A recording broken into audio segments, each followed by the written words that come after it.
Joining us now is Robert Reich, his former Secretary of Labor under President Bill Clinton and a professor of public policy at the University of California at Berkeley. Professor Reich, Mr. Secretary, it's nice to see you. Thanks for joining us. Well, good evening, Rachel. What do you make of Republican Senator Bob Corker's plan, which may be moving ahead tonight in the Senate? It focuses on getting concessions in Washington from workers. Well, the plan, as I understand it, and I do think that it is forming the basis of some consensus in the Senate right now, would require the UAW to give concessions that ultimately match the wages of Southern auto workers for Nissan and Toyota and all of the other foreign workers who are not unionized. This is a way of saying to the UAW and to all the UAW workers, you are essentially irrelevant. Every worker in America should get the same as a non-union worker. The other thing, Rachel, I want to say is that I think it's very interesting that Bob Corker and indeed none of the other Republicans, when it came to the big $700 billion bailout of Wall Street, demanded that there be wage and benefit cuts for Wall Street employees. So they feel like, you know, if you're wearing a blue collar and your company needs a bailout, you obviously are the problem. But if you're wearing a white collar and your company needs a bailout, well, let's just talk about the company. Yeah, I think there's something to that. I think there's also, as you alluded to, a little bit of a war between the states going on, because not only are the foreign automakers in the South, and they are by and large non-unionized, but 18, count them, 18 Japanese and Korean and German companies have they've announced 18 new plants in the South.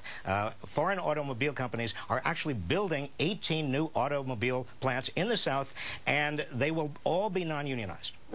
When those states in the South have wooed these companies, wooed these factories to come and relocate there, obviously they are promising them, don't worry, it's the South, you won't have any trouble with unions. Our workers won't pressure you to give them too good a deal. But they've also given them big subsidies, haven't they?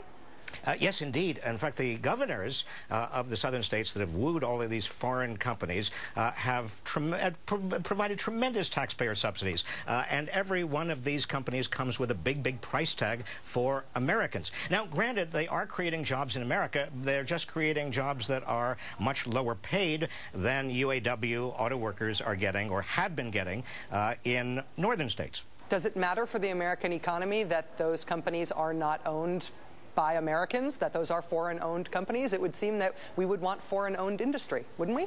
Well, you know, I think the big difference, Rachel, honestly, is in terms of pay, the number of jobs and the pay that we are providing. I mean, we want good jobs, we want good pay. Whether it's officially an American headquartered or not American headquartered is becoming less and less relevant because, after all, capital is coming from all over the world. But whether the jobs actually are unionized and pay well is a big, big difference. And these foreign companies are almost all non-unionized.